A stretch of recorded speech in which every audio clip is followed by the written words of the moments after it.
Assalamualaikum warahmatullahi wabarakatuh.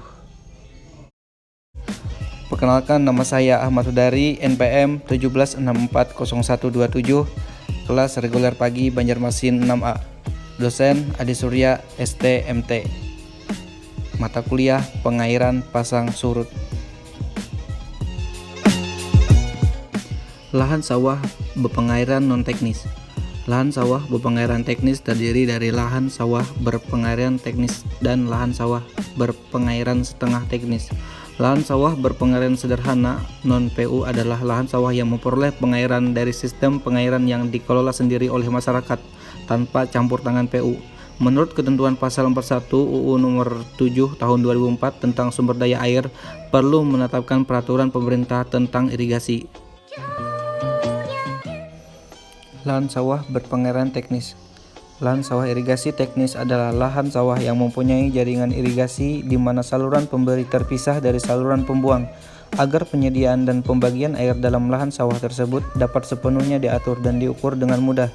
Lahan tidak berpengairan. Lahan sawah tidak berpengairan yang diusahakan terdiri atas lahan sawah tada hujan adalah lahan sawah yang pengairannya tergantung pada air hujan. Lahan sawah pasang surut adalah lahan sawah yang pengairannya tergantung pada air sungai yang dipengaruhi oleh pasang surutnya air laut. Lahan polder adalah lahan sawah yang ada pada delta sungai yang pengairannya dipengaruhi oleh air sungai tersebut.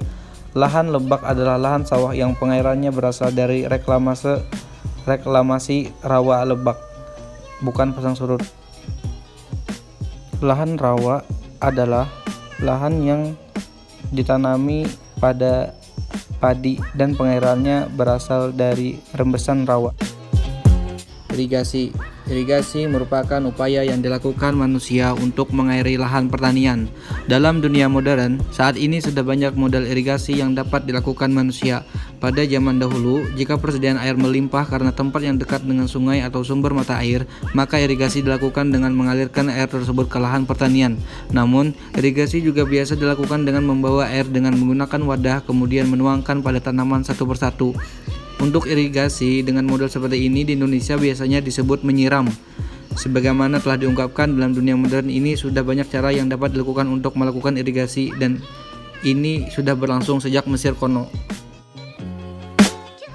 Jenis-jenis irigasi. Irigasi permukaan. Irigasi permukaan adalah pengaliran air di atas permukaan dengan ketinggian air sekitar 10-15 cm.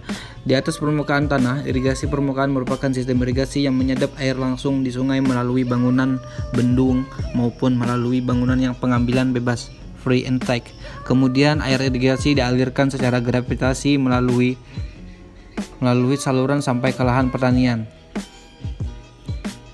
Irigasi lokal. Sistem ini air didistribusikan dengan cara pipanisasi. Di sini juga berlaku gravitasi, di mana lahan yang tinggi mendapat air lebih dahulu, namun air yang disebar hanya terbatas sekali atau secara lokal. Irigasi dengan penyemprotan. Penyemprotan biasanya dipakai penyemprot air atau sprinkle.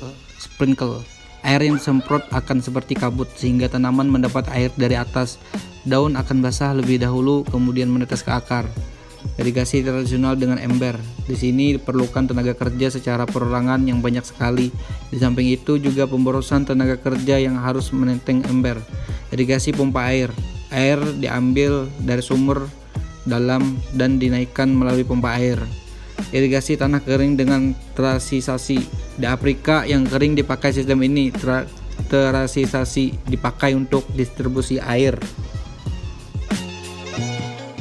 Sekian video penjelasan tentang pengairan pasang surut dari saya. Semoga bermanfaat bagi kita semua. Amin. Terima kasih. Wassalamualaikum warahmatullahi wabarakatuh.